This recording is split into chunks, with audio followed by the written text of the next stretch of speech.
ভগবান শঙ্করের মহিমা সারা বঙ্গদেশের আকাশে বাতাসে আহ্বান কাল থেকে এটি ছড়িয়ে পড়েছে। এই ভগবান শঙ্করের মহামহিমান্বিত ভগবান শঙ্কর, যিনি দেবাদিদেব, মহেশ্বর, ঈশ্বর ঈশ্বর সর্বেশ্বর মহেশ্বর, তিনি আমার গৌরের জন্য কেঁদেছিলেন। জানেন যে গৌর কথা বলছি, কলির প্রথম সন্ধ্যার অগ্রে ভগবান শঙ্কর কাঁদছেন। কে কাঁদছেন? ভগবান শিব শম্ভু দেবাদিদেব নীলকণ্ঠ কাঁদছেন। কাঁদছেন এই জন্য ভগবান শিবের চোখে সহসা জল আসে না। আর দেখুন, শিবহীন যজ্ঞ যারা করে, শিবহীন যজ্ঞকে বলে দক্ষ যজ্ঞ। মনে আছে তো আপনার? হ্যাঁ, শিবকে উপেক্ষা করে সেখানে ব্রহ্মাও ছিলেন, বিষ্ণুও ছিলেন, সমগ্র দেবতারাও ছিলেন, আর ভগবান শিবকে নিমন্ত্রণ আমন্ত্রণ দেয়া হয়নি।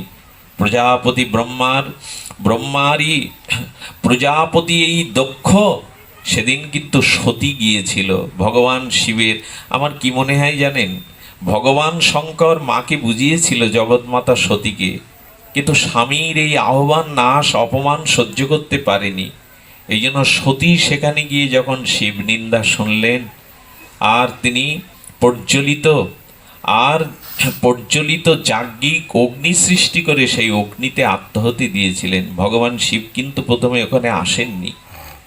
যেহেতু আসেননি, তিনি নন্দী ভৃঙ্গি সহ তার সেনাদের, তার পরিকরদের পাঠিয়ে সেই যজ্ঞ তুমুল ধ্বংস করল এবং দক্ষের মস্তকটা পর্যন্ত কেটে ছেদ করল। ব্রহ্মার পুত্র হলে কি হবে, প্রজাপতি দক্ষ হলে কি হবে, তার মস্তকটা ছেদন করে সেই যজ্ঞ আর সম্পূর্ণ বিধ্বস্ত ধ্বংসে পরিণত হলো। সেদিন দেবতা ব্রহ্মা বিষ্ণু দেবগণ এসে কৈলাসে, আর কৈলাস শেখর চন্দ্রশেখর ঝুটঝুটি ভগবান শঙ্করের চরণে আত্মারা স্তুতি করেছিলেন, হে শঙ্কর, আপনি বিনা এই সৃষ্টি রক্ষা হতে পারে না, আপনি সৃষ্টি স্থিতি প্রলয়ের অধিকর্তা, আপনি করুণা করুন। ভগবান শিবের হৃদয় বড় বিগলিত, অল্পতেই তুষ্ট হন আশুতোষ। তিনি এসে নির্দেশ করেছিলেন, ছাগলের মাথা লাগিয়ে দাও, ওই কাটা মুন্ডুর উপরে একটা ছাগলের মাথা বাঁধিয়ে দাও। আসলে ভগবান শঙ্কর করুণাময়, কারো ধ্বংস তিনি চান না। যদিও তিনি ধ্বংসের দেবতা, তবু তিনি ধ্বংস চান না। সত্যম শিবম সুন্দরং পরম কারণিক ভগবান শঙ্কর ছাগলের মুন্ড দিয়ে বললেন, যারা শিবহীন যজ্ঞ করে এরা ছাগলই। যারা মঙ্গলকে বাদ দিয়ে, কল্যাণকে বাদ দিয়ে, প্রেম ভক্তিকে বাদ দিয়ে শুধু নাম প্রচার কামনা বাসনার যজ্ঞ করে, এদের মস্তিষ্কটা উন্নত মস্তিষ্ক নয়, ছাগলেরই মস্তিষ্ক। এই জন্য বলা হয় শিবহীন যজ্ঞ। তা আজকে জগতে কি হয়, হ্যাঁ, কিছু মনে করবেন না। আজকের জগৎ সেই ভগবান শঙ্কর আজ আমাদের কিসে মঙ্গল, কিসে কল্যাণ, কিসে প্রেম ভক্তি হবে, এই যজ্ঞ হচ্ছে। যজ্ঞগুলো আজ হই হুল্লোড়, আনন্দ ফুর্তি আর উচ্চ বিলাসিতায় রাজসিকতায় ভরা। কোথায় মঙ্গলের যজ্ঞ, কোথায় কল্যাণের যজ্ঞ? কিছু মনে করবেন না, আজ শিব পূজার নাম করে গঞ্জিকা খাওয়া হয়, গাঁজা খাওয়া হয়, এটা বাবার প্রসাদ মনে করে গাঁজা খাওয়া হয়। কত বড় দুর্ভাগ্য এই জাতির। সরকার নিষিদ্ধ একটা নেশা, সেটা বাবার নামে প্রসাদের নামে চালিয়ে দেওয়া হলো। এই যজ্ঞ বলে, এতে কল্যাণ বলে জীবের। আমার দুর্ভাগ্য, আমার এক পরিচিত জন খুব অনুনয় করে বললেন, বাড়িতে কালী পূজা, বাবা একটু আসতে হবে। আমি জানি সে পরিবেশে আমার যাওয়ার কথা নয়, তবু গিয়েছিলাম অনুরোধ রাখতে। কি দেখলাম জানেন? পাঠ করে আসার সময় দেখলাম পূজা শুরু হবে রাত 12টার মধ্যে মদের বোতল এসে গেছে, দেশি মদ। এই হলো শিবহীন যজ্ঞ। আজ হচ্ছেটা কি? আজ প্রকৃত মঙ্গল কিসে, প্রকৃত কল্যাণ কিসে, দেশ ও জাতি সমাজ বিশ্বের কি করে পরম মঙ্গল হবে, এই চিন্তা যাদের নাই, তাদের মাথা তোটো ছাগলই। ভগবান শিব দেখিয়ে দিলেন, তুমি ব্রহ্মার পুত্র হতে পারে, তুমি দক্ষ রাজ হতে পারো, কিন্তু শিবহীন যজ্ঞ, মঙ্গলহীন যজ্ঞ, এটা ছাগলের ব্রেনের কাজ, মানুষের ব্রেনের কাজ নয়। আজ কালী পুজো একদিন, হয়তো 3 দিন যাত্রা, গানের কনসার্ট, এগুলো কি বলে? এগুলো মঙ্গল যজ্ঞ, এগুলো শিবহীন যজ্ঞ। হচ্ছে মার পুজো, জগৎ জননী আদ্যা শক্তি মা পূজা, মার সামনেই লাগিয়ে দিলাম গান, যাত্রা, নিজেদের আমোদ ফুর্তি। শিবহীন যজ্ঞ শুরু হয়েছে। এই জন্য মহাপ্রভু বললেন, ভগবান শঙ্কর কাঁদছেন। প্রভু যখন কাঁদছেন, বিষ্ণু এলেন। ভগবান শঙ্করের মহিমা বড় বিরল। ভগবান শঙ্কর আজকে নীলের উপবাস আছেন আমাদের মায়েরা, সারা বাংলার আকাশ বাতাস আহ্বান কাল থেকে এই দিনটা। তবে জানেন, যারা বৈষ্ণব তারা যদি শিব তত্ত্ব উপেক্ষা করেন, তাদের বৈষ্ণবত্ব হানি হয়ে যায়। খবরদার, এই রহস্যময় ভগবান শিব তত্ত্বকে কখনো উপেক্ষা করবেন না। কারণ আমার মহাপ্রভু মহাপ্রভুর আগমনের পিছনে, মহাপ্রভুকে আনবার জন্য যে চোখের জলের ধর্ম সেতু নির্মাণ করেছিলেন, তিনিও এই শিব শঙ্কর। অর্থাৎ ভগবান শঙ্কর কেঁদেছিলেন, হে প্রভু, তুমি প্রেম বিতরণে কলির প্রথম সন্ধ্যায় নবদ্বীপে অবতীর্ণ হবে। ভগবান শঙ্কর কাঁদতে দেখে ভগবান বিষ্ণু বলছেন, শঙ্কর, ভগবান শিবের চোখের জল না খুব মূল্যবান। ওনার চোখের জলেই তৈরি হয়েছিল এই রুদ্রাক্ষ। যে রুদ্রাক্ষ না, এটা ভগবান শিবের চোখের বিন্দু। ভগবান শিবের দুইবার উনি কেঁদেছিলেন। একবার সতীকে হারিয়ে, সেই দক্ষ যজ্ঞে সতী যখন দেহত্যাগ করলো, আর ওইখানে আর দক্ষরাজকে পুনর্জীবন দিলেন ছাগলের ছাগ মুন্ড নিয়েও, কিন্তু সতীর দেহটা নিয়ে ভগবান শঙ্কর সেদিন কয়েক ফোঁটা চোখের জল ফেলেছিল। শক্তি ছাড়া তো শক্তিমান থাকতে পারে না। অভিন্ন হৃদয় শক্তিকে হারিয়ে বড় বিহ্বল হয়ে গেছিলেন। সেই শোকে কাতর হয়ে ভগবান বিষ্ণু মনে করেছিলেন, সতীর অঙ্গ যতক্ষণ ভগবান শিবের সাথে আছে, ওনার শোক যাবে না, উনি প্রলয় করতে পারেন। তাই সুদর্শন চক্র দিয়ে ভগবান এই শ্রীদেবীর, আমাদের সতীর অঙ্গখানা 51 খণ্ড খণ্ড করে যেখানে যেখানে এই খণ্ড স্থাপিত হয়েছিল, সেগুলো আদ্যাপীঠ হয়ে গেছে, দেবীপীঠ হয়ে গেছে। আমাদের সৌভাগ্য, আমাদের বাংলাদেশেই একটি পড়েছিল, সেটা হলো ঈশ্বরীপুরী। আরও আছে তো, 2-3টে আমাদের দেশে এখানে পড়েছিল। আসলে দেশে বলতে তখন তো অখণ্ড ভারত ছিল। আফগানিস্তান, পাকিস্তান, শ্রীলঙ্কা, বাংলাদেশ, নেপাল, এগুলি সব একসাথেই ছিল, অখণ্ড ভারত ছিল। তো দেবীর এই খণ্ডগুলি যেখানেই পড়েছে, সেখানে দেবীপীঠ, আদ্যাপীঠ সৃষ্টি হয়ে গেছে। তো সেই রুদ্রাক্ষ আর একদিন কেঁদেছিলেন আমাদের দুঃখ দুর্দশা দেখে। আমাদের দুর্দশা থেকে ভগবান শিব কেঁদেছিলেন। আর বিষ্ণু এসে বললেন, আপনি একা কেন কাঁদবেন, আমাকে মিশিয়ে নিন। সেই মহাবিষ্ণু আর সদাশিব মিলিত তনু হয়ে এলেন কলিতে শ্রী অদ্বৈত আচার্য। সেই অদ্বৈত চোখের জলে, সেই নাড়া, সেই চোখের জলে আমার মহাপ্রভুকে গৌরানা নিধি, গৌরানা ঠাকুর অদ্বৈত প্রভু, এই শিব আর বিষ্ণুর যুক্ত মিলিত তনু উনি এনেছিলেন। এই জন্য শিব বন্দনা আমাদের বৈষ্ণবদের প্রত্যেক দিন করতে হয়। দয়া করো সীতাপতি অদ্বৈত গোসাই, তোমা কৃপা বিনা নাহি পাই চৈতন্য। অদ্বৈত বন্দনা যে না করবে, সে নিতাই চৈতন্য পাবে না। যে শিব বন্দনা না করবে, অদ্বৈত বন্দনা, যারা শিব চরণাশ্রিত, যারা শিবের ভক্ত, তারা প্রতিদিন ভগবান শিবের, আপনারা স্তুতি করেন কিনা জানি না, কিন্তু বৈষ্ণবরা প্রতিদিন অদ্বৈত স্তুতি বন্দনা না করে তারা গৌর ভজন করে না। এই জন্য এটা আলাদা নয়।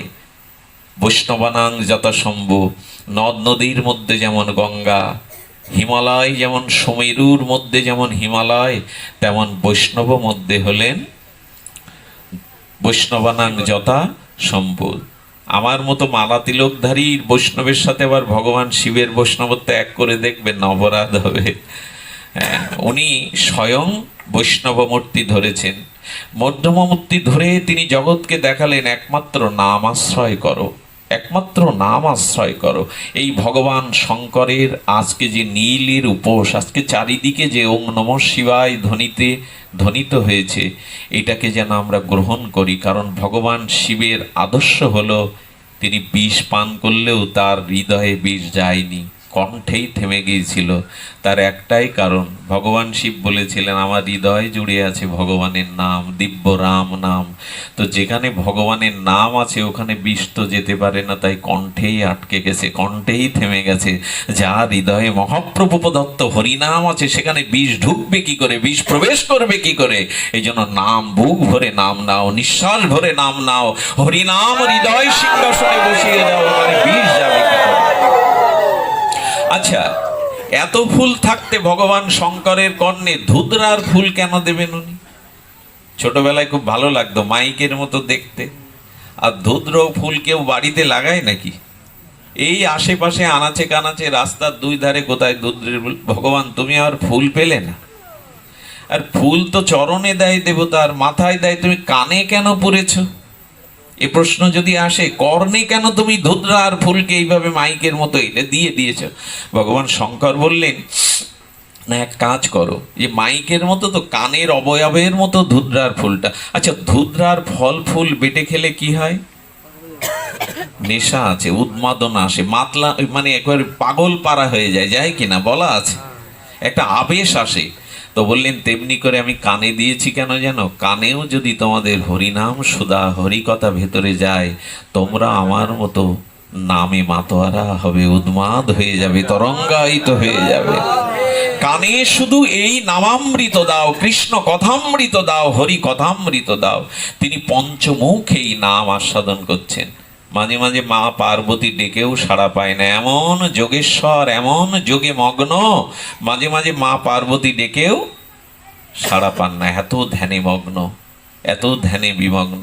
আমার কি মনে হয় জানেন, ভগবান শঙ্করের এমন মহিমা, আজও যারা এই যে খেজুর গাছ, খেজুর সন্ন্যাস না কি বলে, আচ্ছা বড় বড় কাঁটাগুলোও অবদমিত হয়ে যায়। এটা ভাবা যায় এই যুক্তির যুগে, এই বর্তমান বিজ্ঞানের যুগে? খেজুর গাছটার উপরে কেমন করে সন্ন্যাসীরা কি বলে ওকে, খেজুর সন্ন্যাস, খেজুর ভাঙা। না না, সেখানে কাঁটা তার বিদীর্ণ হয় না। এখনো ওং নমঃ শিবায়, ওং নমঃ শিবায় বলে যেমন ফুলগুলো দিয়ে দেওয়া হবে, আমি নিজে দেখেছি ছোটবেলায়, 1 বিঘেতে 1 হাত লাফ দিয়ে ফুলগুলো পড়ে, ফু দিয়ে নাই, মাথা থেকে 1 হাত লাফিয়ে ফুলগুলো পড়লো। সম্ভব এটা? আর কোনো দেবতা এত অল্পতে তুষ্ট হয়? কিছু মানুষ ফুল দাও ফুল দাও বলে তার কাছে কাতর প্রার্থনা করছে, সেই সাথে সে ফুলটা লাফিয়ে লাফিয়ে পড়ছে। এটা সম্ভব? এই জন্য ভগবান শঙ্কর এত কারুণ্য মূর্তি, এত করুণা ঘন মূর্তি, এত কৃপা মূর্তি। তিনি যে তত্ত্ব দর্শন আমাদের দিলেন, আমরা গ্রহণ করলাম না। তিনি কি দর্শন দিলেন জানেন? তিনি দর্শন দিলেন শ্মশানের ছায় আমার প্রসাধনী। আমরা এখানেও আসতে গিয়ে কত কি মেখে এসছি গায়ে, হ্যাঁ, কিন্তু ভগবান শিব মেখে আসতেন চিতার ভস্য।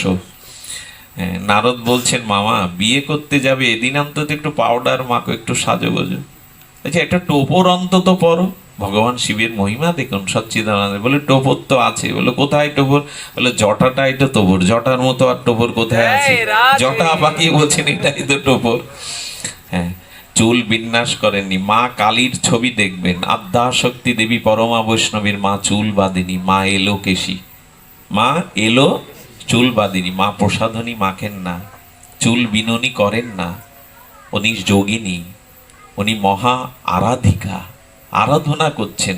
যারা আরাধনা করবে, যারা গৌর গোবিন্দের ভজন করে এই জরা মৃত্যুময় দেহ থেকে প্রেম প্রাপ্তি হবে, তাদের অতখানি দেহাবেশ থাকলে এগোতে পারবে না। তাই ভগবান শঙ্কর, আচ্ছা এই সুন্দর যৌবন রূপ, একদিন তো শ্মশানের চিতায় অন্তত মাটির নিচে কুড়ে করে পোকা বা মাটি হবে, তা যা অবশ্যম্ভাবী হবে তার আগে একটু ওই উপলব্ধিটা আনো না, এ দেহ এক মুঠো ছাই। এই তত্ত্বটা ভগবান শঙ্কর গায়ে মেখেছেন। আচ্ছা, তারপরে দেখুন, ত্যাগ, বৈরাগ্য আর ভক্তির মূর্তি হলেন শিবমূর্তি। কি কি বললাম? ত্যাগ, বৈরাগ্য আর ভক্তির এই ত্রিবেণী সঙ্গমের শ্রীমূর্তি ভগবান শঙ্কর। যদি বলেন বৈরাগ্য কাকে বলে, ভগবান শিবের পরার বসন নাই, যিনি স্বয়ং স্বয়ং শিব শক্তি, যিনি দেবাদিদেব মহেশ্বর, তার পরনের বস্ত্র নাই, কিন্তু বাকশাল পরিহিত হয়ে শুধু লজ্জা নিবারণ করেছেন। এটা বৈরাগ্য না হলে সম্ভব? ব্রজের বাবাজিরা যেমন একটু লজ্জা নিবারণ করে ব্রজের ধুলোমাখ একখণ্ড কাপড় লজ্জা নিবারণ করেছেন, উনিও তাই বাঘের ছাল পরিহিত হয়েছেন, গলায় কোনো অলংকার নাই, সাপের মালা দিয়েছেন। সাপের মালা কেন জানেন? কাম ক্রোধ লোভগুলো তুমি বশীভূত করে রাখো, গলার মালা করো তাদের, তারা যেন তোমার ভজনে বিঘ্ন। এই ফনাযুক্ত কাল সর্ব কাম ক্রোধ লোভকে তুমি ভজনের দ্বারা নিজের গলায় সুলভ করে রাখো, তারা যেন ছোবল না মারতে পারে, তোমার ভজনে ক্ষতি না করে দিতে পারে। গলায় সর্প রেখেছেন, আর আর তিনি মস্তকে জটা রেখেছেন, তিনি কেশ বিন্যাস করেননি, আর নিজেকে বৈরাগ্যর বেশে সাজিয়েছেন। আর ভক্তির লক্ষণ কি? ভক্তির লক্ষণ তিনি ত্রিশূলও হাতে। আচ্ছা, ত্রিশূলটা তিনটে ফলা কেন? এবং ত্রিশূলটার উপরে তিনটে ফলা হলেও যেটাতে ত্রিশূল ধরতে হয় ওটা একটি ফলা। অর্থাৎ ভগবান শঙ্কর বললেন, তোমাকে বিনাশ করবার জন্য তিনটে গুণ যথেষ্ট, সত্য, রজ, তম। এই তিন গুণকে তুমি তোমার হাতের মধ্যে আর তোমার আয়ত্তধীন করে রাখো। এই ত্রিগুণ যেন তোমার, সত্যগুণও বাধা, রজগুণ তো বাধা, তমগুণ তো বাধা, আবার সাত্ত্বিক গুণও বাধা। সাত্ত্বিক গুণ মানে এরকম হরি কথা বলবার সৌভাগ্য পেয়েছি, হরি নাম করবার সৌভাগ্য পেয়েছি, বৈষ্ণব বেশ ধরেছি, তবু লাভ, লোভ, পূজা, প্রতিষ্ঠা গেল না, লোভ গেল না, পূজা প্রতিষ্ঠা পাওয়ার আশঙ্কা গেল না। এগুলি হলো আমাদের বাধা। এই সত্য, রজতম, এই তিন গুণ, তিন অনর্থকে ভগবান শিব হাতে মুষ্টিবদ্ধ করে রেখেছেন, ডমরু হাতে, তাই না? অর্থাৎ তিনি জগতে ঘোষণা করছেন, একমাত্র হরিভজন ছাড়া শান্তি নাই, হরিভজন ছাড়া শান্তি নাই। এখন তো আর ওগুলো বাজে না, আগে আইসক্রিমওয়ালা বা কোনো ফেরিওয়ালা ওই বাজাতো না, ডমরু বাজাতে বাজাতে ঘোষণা করতো আমি এসে গেছি। বাচ্চা ছেলেরা ছুটতো তাদের ভগবান শঙ্কর যেন ডমরু বাজিয়ে বললেন, হরি নামই একমাত্র উপায়, হরি ভজনই একমাত্র উপায়, ভগবানের নাম, ভগবানের গুণকীর্তনই একমাত্র উপায়। মাঝে মাঝে হরিনাম করতে করতে শিব ঠাকুরের বসনও খুলে পড়ে, নিজের সার থাকে না। আহা, নামে কি মাতোয়ারা, নামে কি মাতোয়ারা, যে ভগবানের হরি নামে বসন পর্যন্ত খুলে যায়। মাঝে মাঝে পার্বতী মা এসে বসন বেষ্টন করে দিয়ে যান।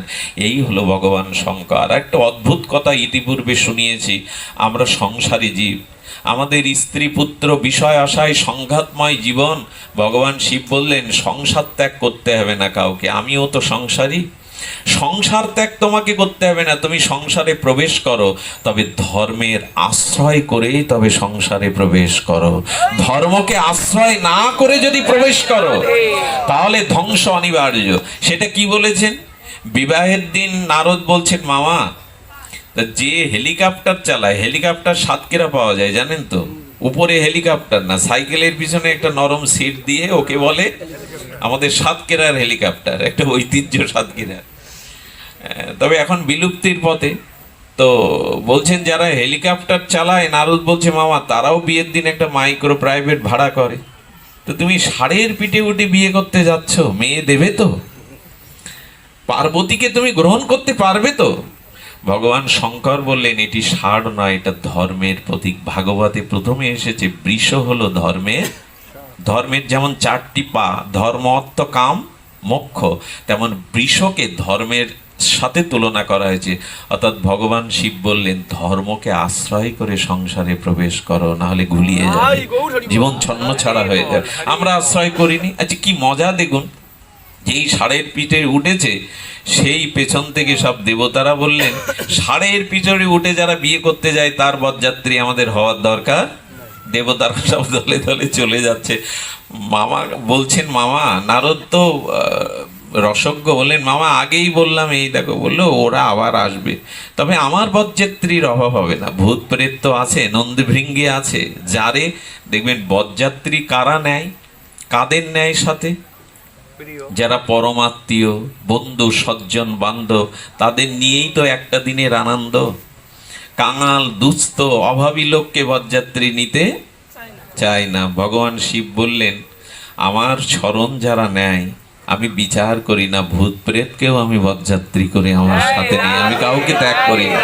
এই জন্য আমি ভূত ভাবন, আমি ভূতেশ্বর, ভূত ভাবন। যে আসলে ভগবান শিবের পাশে ভূত থাকে, ভূত কি ভগবান শিবের পাশে থাকে? একদম এই কথা বলবেন না যে ভূত প্রেত শিবের চেলা, খবরদার। স্বয়ং ঈশ্বরের কাছে এরা দাঁড়াতে পারে না। ভগবানের নাম নিলেই প্রেত ভূত দূরে চলে যায়। আসলে এগুলো রেখেছে কেন জানেন? নন্দী ভৃঙ্গি এরা ভূত প্রেত না, এরা মহা যোগী, এরা মহাভক্ত। রেখেছেন কেন জানেন? আচ্ছা, এখন যে ধান বা ফসলের জায়গাতে কাকতাড়ুয়া তৈরি করে দেয়, কি বলে ওকে দাদা? তিতাসটা কাকতাড়ুয়া, ওই যে জামা, মাটি হাড়ি, কালো হাড়ি, খেতে দেয় না মা এগুলো? ওগুলো দেয় কেন? পশু পাখি এসে যাতে ফসল নষ্ট না করতে পারে, ওইখানে একটা ওই কালো হাড়ি দিয়ে স্ট্যাচু তৈরি করে ওইভাবে দেয় দেয় কি যেন নাম। এটা দিলে পশু পাখি এসে তার ফসলটা তেমন ক্ষতি করতে পারে না। ভগবান শঙ্করও বললেন যাতে যাতে সহজে কেউ আমায় জানতে না পারে, অনুভব না করতে পারে, এই জন্য আমি ওরকম স্ট্যাচুর মতো, ভূত প্রেতের মতো আমার পাশে ওদের রেখেছি, সহজে যাতে আমাকে কেউ চিনতে বুঝতে না পারে। সাধকও তেমনি নিজেকে আড়াল করে রাখবেন। আমার জ্ঞান নাই, আমার প্রজ্ঞা নাই, আমার ভজন নাই, এরকম করে আড়াল করে রেখেছেন নিজেকে। ভগবান শঙ্কর যখন ষাঁড়ের পিঠে উঠছে, না যে বিপরীত, দেখুন ষাঁড়ের পিঠে উঠেছে উঠেছে বিপরীত দিকে বসেছে, মানে পিছন দিকে ভিড়ে বসেছে। আচ্ছা, উঠলে বিশ্বর পিঠে আবার পেছন দিকে কেন? পেছন দিকে কেন জানেন? বললেন পেছনে অনেক বরেণ্য দেবতারাও যাচ্ছে। সংসারের পথে যদি চলতে হয় তবে নজরটা সংসারের দিকে না রেখে ভগবানের দিকে রাখো, তাহলে সংসার সুন্দর হবে। কৃষ্ণের দিকে রাখো, ওই দিকে চলেছেন। এখন জামাই গেলে বারবার বলছেন মামা এই রূপ দেখলে কিন্তু মেনকা মেয়ে দেবে না। শাশুড়ি নাকি জামাই বরণ করে, তাই না, বিয়ে করতে আসলে। এখন যেই মেনকা বরণ ডালা নিয়ে গেছেন, সেই সাপের ফোসনে দেখে উনি ওইখানেই মূর্ছিত হয়ে পড়ে গেছেন। ঘরে এনে শুশ্রূষা করলে পার্বতীকে ডেকে বললেন ওর হাতে আমি মরে গেলেও ওর হাতে তোকে, এইরকম জামাইয়ের হাতে আমার এই সোনার টুকরোকে দিয়ে দেব না।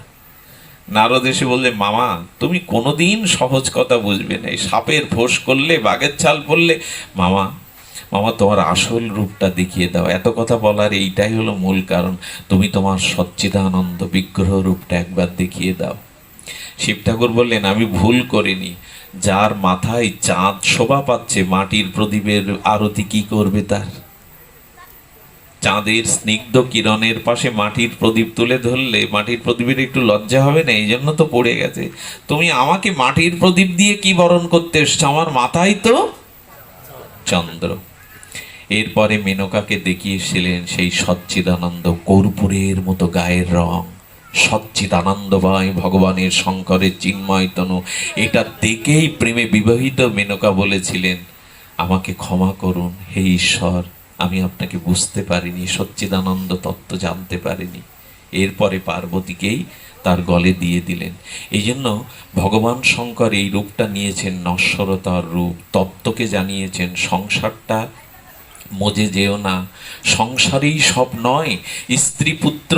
এই জন্য গোবিন্দ গীতাতেও বলেছেন অশক্তি অনভিসঙ্গ স্ত্রী পুত্র দ্বারা গৃহ দোষু, একেবারে মজে যেও না। স্ত্রী পুত্র গৃহ এতে একেবারে মজে যেও না। কর্তব্য করতে হয় করো, তাদের খাওয়াতে হয় পড়াতে হয়, দায়িত্ব নিয়েছো করো, কিন্তু মন ভগবানকে দাও, অনুরাগ ভগবানকে দাও, এদের দিতে যেও না। ভগবান শঙ্কর এই জন্য এই সৃষ্টি তত্ত্ব, সংসার তত্ত্ব তিনি জানিয়েছেন।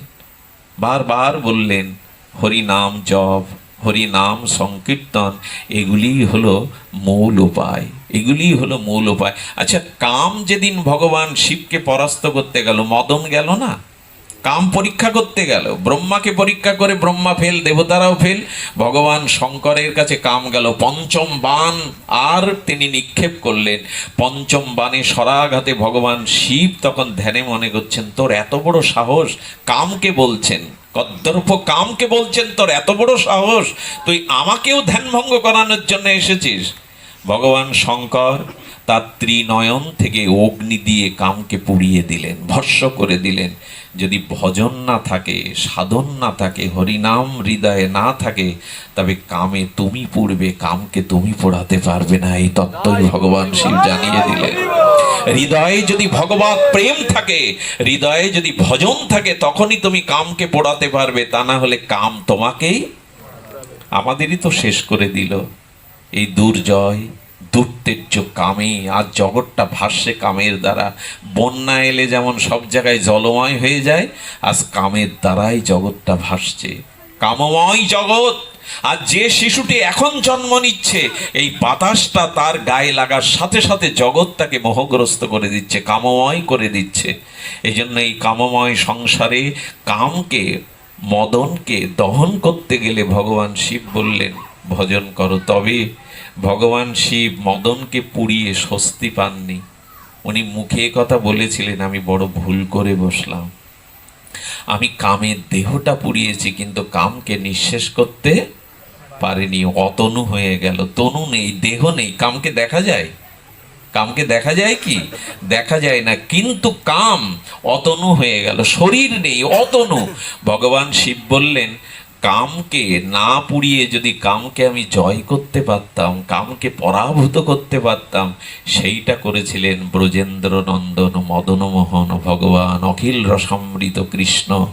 রাসমঞ্চে মদন গিয়েছিল, আমি শিবের ক্রোধের কারণ হয়েছি, আমি ব্রহ্মাকে পরাস্ত করেছি, আমি দেবরাজ ইন্দ্রকে পরাস্ত করেছি, আমি ত্রিলোক বিজয়ী কাম আস্ফালন করলো আজ রাস রজনীতে, শারদ পূর্ণিমায় ব্রজ বিপিনে রাধা মাধব গোপীর সাথে যদি গোবিন্দকে বশ করতে পারি তবে আমি হব ত্রিলোক বিজয়ী। কাম স্ফলন করতে করতে আস্ফালন করতে করতে গিয়েছিল, কিন্তু যুগল রাধারানীর মুখের দিকে তাকিয়েই কাম মদন, ওইখানে কিন্তু প্রাকৃত কাম না, অপ্রাকৃত কামও কি হয়ে গেল? মূর্ছিত হয়ে গেল। এই জন্য গোবিন্দের নাম হলো মদন মোহন। কাম তার ক্ষতি করবে কি? কাম কাম কি হয়ে গেল? মূর্ছিত হয়ে মদন বলল, প্রভু কাম রূপে না হয়ে যদি এই ব্রজের তুমি একটা ব্রজবাসী করে আমার জন্ম দিতে, আমাকে গোপীদের চরণের দাসী করে জন্ম দিতে, তবে এই যুগল দর্শন যুগল সেবার দ্বারা ধন্য হতাম। অর্থাৎ যারা যুগল ভজন করে, যারা ভগবানের এই প্রেমকে আশ্রয় করেছে, ব্রজভজনকে আশ্রয় করেছে, কাম তারা মোহিত হয়ে কাম আপনার উপযোগী হয়ে যাবে। প্রেমের কামটাই প্রেমের রূপ নিয়ে নেবে, ভয় নাই। এই জন্য বললেন ভজনে থাকো, সাধনে থাকো, যুগল চরণে থাকো, কাম তোমার কি ক্ষতি করবে। ঠাকুর মশাই বললেন কাম কৃষ্ণ আরাধনে, কাম তখন তোমার ক্ষতি করতে, এখন কামই প্রেম হয়ে কৃষ্ণ আরাধনে চলে যাবে। কাম কৃষ্ণ আরাধনে ক্রোধ ভক্তোদ্দেশী জনে, কাম ক্রোধ তোমার ভজনের উপযোগী হয়ে যাবে যদি গৌর চরণ আশ্রয় করো, প্রেম ভক্তি আশ্রয় করো। আর সংসারী জীবের জন্য আজ এই নীল ব্রত নীল উপবাসের দিনে ভগবান শঙ্করের মহিমা একটু তো বলতে হয়। সংসারে যদি কেউ শান্ত থাকতে চান, শান্তিতে থাকতে চান, তবে ভগবান শঙ্করের এই বিভিন্ন প্রতিকূল অবস্থা সহনশীল করে দেখালেন। অতি আনন্দেও উচ্ছ্বসিত হইও না, আর অতি বেদনা দুঃখেও ভেঙে পড়ো না, একটা সাম্যাবস্থায় থাকো, সেইটা দেখালেন।